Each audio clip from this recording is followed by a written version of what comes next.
Om Swastiastu. Perkenalkan, nama saya Nika Dian Priani. Saya di sini akan mempresentasikan hasil kerja saya LKM 3 Agama Hindu. Baik, langsung saja ke pertanyaan yang pertama. Perbedaan dua unsur yang ada dalam buana alit atau badan kita yaitu yang pertama ada badan jasmani, di mana badan jasmani merupakan badan kasar manusia yang terbentuk dari unsur panca mahabhuta yang tidak kekal, yang sifatnya tidak kekal, di mana badan kasar ini tidak akan berfungsi atau tidak akan hidup tanpa adanya Atman. Yang kedua yaitu ada badan rohani, di mana badan rohani ini merupakan Atman, yang merupakan badan halus manusia yang merupakan percikan sinar suci dari Tuhan yang kekal abadi sebagai pemberi kehidupan kepada manusia itu sendiri. Jadi perbedaan dari kedua unsur tersebut terdapat dalam unsur pembentukan dan juga sifat mereka yang berbeda. Ada yang dimana badan jasmani kita bersifat tidak kekal, sedangkan badan rohani kita bersifat kekal abadi. Baik, lanjut ke pertanyaan yang kedua. Tujuan hidup umat Hindu yaitu tujuan hidup umat Hindu sebenarnya dibagi menjadi dua macam, yaitu tujuan duniawi dan tujuan spiritual, di mana tujuan duniawi berupa keinginan untuk mengejar harta, kekayaan, dan keinginan. Sedangkan tujuan spiritual yaitu keinginan untuk bersatu kepada yang hakikat, yaitu Ida Sang Yang Widiwasa. Dalam hidup ini, tujuan hidup manusia terdapat dalam catur purusa arta yang terdiri dari 4 bagian, yaitu dharma, arta, kama, dan moksa.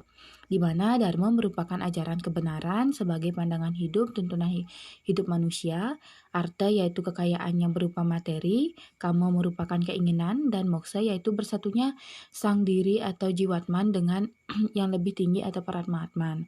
Jadi jelas sudah dalam hidup manusia selalu mengejar arta, kama, dan moksa. Namun dalam mengejar arta dan kama harus berdasarkan dharma, kebajikan dan kebenaran, bukan dengan cara-cara yang tidak baik. Penyatuan kepada yang hakikat merupakan tujuan yang harus dicapai manusia dengan berdasarkan etika keagamaan dan dharma yang telah ditentukan. Selanjutnya ke pertanyaan yang ketiga, yaitu tugas dan kewajiban sebagai umat Hindu adalah hal pertama yang menjadi tugas manusia adalah menjalankan dharma, di mana menjalankan etika dan ajaran-ajaran yang mulai dilupakan maka keseimbangan dunia akan dapat terganggu. Manusia memiliki tanggung jawab untuk menjaga keseimbangan ini. Dengan pikiran yang dimiliki, manusia mampu membuat kehidupan ini menjadi lebih baik. Untuk itulah, tugas dan kewajiban utama manusia adalah mengamalkan dan melaksanakan ajaran dharma, kebajikan yang utama di semesta ini, yang juga terdapat dalam Bhagavad Gita telah banyak dijelaskan tentang 4 jalan yang disebut dengan catur marga yoga, 4 jalan yang dapat ditempuh untuk mendapatkan kebahagiaan lahir batin, yaitu Bhakti Marga Yoga, Karma Marga Yoga, Jnana Marga Yoga, Raja Marga Yoga. Rahasia kebahagiaan dari keempat ajaran yoga merupakan jalan dari hakikat kehidupan manusia agar nantinya dapat bersatu dengan Tuhan. Apapun kesulitan yang kita hadapi, hendaknya akan selalu berada pada ajaran dharma tanpa adanya keraguan yang hanya akan membuat kita kembali jatuh ke dunia material yang penuh dengan kesenangan sementara ini. Ya, lanjut ke pertanyaan yang keempat. Makna dari sloka Bhagavad Gita bab 7 sloka 3 adalah seseorang yang benar-benar berdedikasi kepadanya secara lahir dan batin atau secara total itu dapat dihitung jumlahnya dengan jari. Tetapi karena biasanya manusia itu lupa mengapa ia dilahirkan di dunia ini, yang menjadi ajangnya untuk mencapai yang maha kuasa, manusia kemudian tenggelam dalam ilusi sang maya, dan begitu ia sadar maka terasa perjuangan ke arah yang maha kuasa menjadi sulit, tetapi secara perlahan dan pasti kalau ia penuh iman, maka betapapun terjalnya perjalanan ia akan dituntun. Maka dari itu seyogianya lah kita memuja dan berdedikasi kepadanya dan menjauhi nafsu-nafsu duniawi ini yang makin lama makin menjerumuskan ke arah yang tidak baik.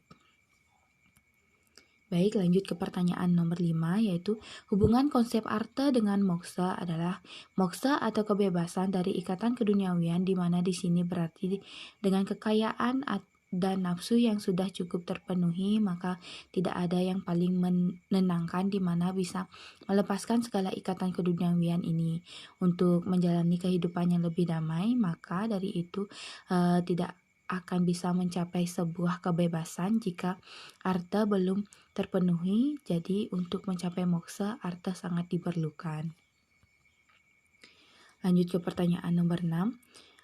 Satu contoh komponen Pancasrada yang dimana saya mengambil di sini yaitu bagian Pancasrada yang pertama, Brahman, adalah keyakinan terhadap keberadaan Tuhan dengan segala sifat-sifat dan kemahakuasaannya. Tuhan disebut juga Ida Sang Hyang Widiwasa. Dalam agama Hindu diajarkan tentang hanya satu Tuhan, tetapi para ahli bijaksana memberikan nama Tuhan banyak sesuai dengan fungsinya. Dimana kita ketahui pada materi sebelumnya, umat Hindu mengenal dengan memiliki paham yaitu monoteisme. Lanjut ke pertanyaan yang nomor 7. Brahman artinya percaya dengan adanya Tuhan atau Ida Sang Hyang Widiwasa. Contoh pelaksanaan dalam kehidupan sehari-hari adalah dapat kita laksanakan melalui kegiatan Dewa Yajna. Dewa Yajna yang dapat kita laksanakan setiap hari yaitu dengan melaksanakan puja trisandya, persembahyangan. Yang kedua dapat kita laksanakan dengan mebanten, yang dimana kita setiap hari melakukan mebanten Yajna Sesa, mengatur rencana harapan. Yang ketiga yaitu ada piodalan yang dapat kita laksanakan pada hari-hari tertentu untuk bukti dari kita percaya terhadap Tuhan. Yang nomor 8. Agama Hindu percaya dan yakin dengan adanya percikan-percikan suci dari Tuhan yang disebut Atman, yang dimana Atman ini ada di setiap makhluk hidup yang ada di muka bumi ini. Dalam konsep agama Hindu, bahwa dimana segala bentuk ciptaan Tuhan berasal dari beliau atau Tuhan dan akan kembali lagi ke beliau pada waktunya nanti yang disebut dengan pralaya. Segala ciptaan yang berada pada muka bumi ini merupakan bentuk visualisasi beliau, dan semua makhluk hidup yang ada yang memiliki percikan-partikel yang disebut dengan Atman ini merupakan milik beliau. Jadi pada dasarnya Atman merupakan bagian suci yang ada dalam makhluk hidup, tetapi Atman yang bersentuhan dengan badan kasar makhluk hidup itu sendiri dan terbungkus oleh perilaku makhluk hidup itu membuat Atman ini keberadaannya tidak terlihat. Baik, lanjut ke pertanyaan nomor 9. Salah satu sloka yang menyebutkan bahwa karma pala itu adalah salah satu serada yang terpenting bagi umat Hindu, yaitu di mana saya mengambil di sini dari Kitab Bhagavad Gita bab 2 sloka 47 yang dimana sudah saya pelajari dari waktu SMP, dan sloka ini merupakan sloka yang paling saya sukai, yang berbunyi karmani evadi karaste ma palesu kadacana ma karma pala heturbur mate sangostif akarmani, yang dimana artinya hakmu hanyalah pada pelaksanaan tugas kewajiban dan sama sekali tidak pada pahala dari tugas kewajiban yang engkau lakukan. Jangan beranggapan engkau menjadi penyebab dari hasil perbuatan dan jangan menjadi terikat untuk tidak melakukan tugas kewajibanmu. Lanjut ke pertanyaan nomor 10. Konsep Punarbawa artinya umat Hindu percaya dengan adanya kelahiran kembali. Padahal kita tidak pernah ingat dengan kelahiran, yang dimana Punarbawa sangatlah tergantung dari subha dan asubha karma seseorang. Perbuatan baik seseorang bisa saja dapat menghantarkan ke surga ataupun tetapi tujuan hidup agama Hindu adalah moksa.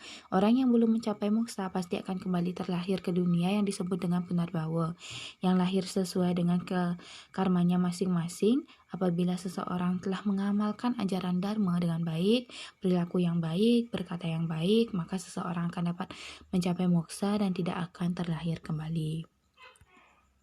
Baik, sekian yang dapat saya presentasikan. Jika ada salah kata, salah pengucapan, Tiang mohon maaf sebesar-besarnya. Tiang mengucapkan terima kasih banyak. Tiang puput Tiang tutup untuk Prama Santi. Om Santi Santi Santi Om.